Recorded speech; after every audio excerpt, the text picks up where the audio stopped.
The United States Air Force, in discharging its responsibility for the aerospace defense of the nation, is called upon to investigate reports of unidentified flying objects. Two Air Force officers have over the years been very closely associated with this activity. Lieutenant Colonel Lawrence Tacker was formerly the chief spokesman for the Air Force on the matter, and Major Hector Quintanilla is now the chief of Project Blue Book. Major Quintanilla, what are the objectives of Project Blue Book? The objectives of the program are twofold. They're the same as they have been since 1953 when the regulations were written. First of all, to try to determine if the UFO phenomena presents a threat to the security of the United States. And second, to determine if the UFO phenomena exhibits any technological advances which could be turned into research and development. What's the record so far? To date, we have over 10,000 cases at Wright-Patterson Air Force Base, of which 646 of these remain unidentified.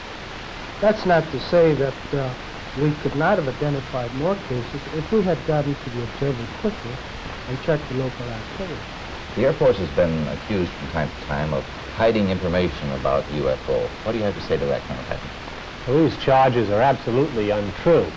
Actually, the United States Air Force releases statistics on the UFO phenomena through the Department of Defense press desk periodically, and we've always honored accredited media when they want to investigate a given specific sighting.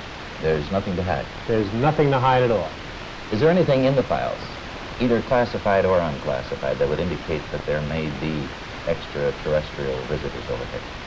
First of all, the project is completely unclassified. And there is nothing in the records which would indicate that we have been visited by any advanced civilization.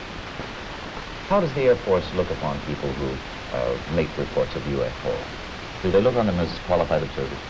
Yes, they do look on them as qualified observers. Actually, most people who report a UFO sighting are patriotic citizens who have been mystified by something that they've seen, and through a patriotic sense, report it to the local law enforcement officials or to the United States Air Force Base near them. What would you consider as a person qualified to interpret what he sees? Well, I consider astronomers are genuinely expert in their field.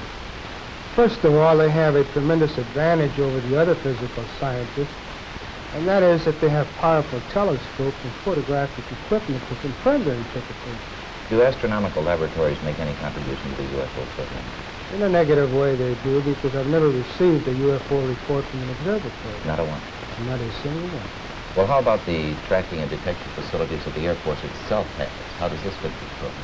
Well, actually, to begin with, the United States Air Force is charged by an act of Congress with the air defense of the United States. And the North American Air Defense Command and the Air Defense Command have space tracking facilities which are constantly on the alert 24 hours a day. We're interested in anything that flies in our atmosphere. Well, how about UFO reports in other countries? How are they handled? Well, UFOs actually occur worldwide.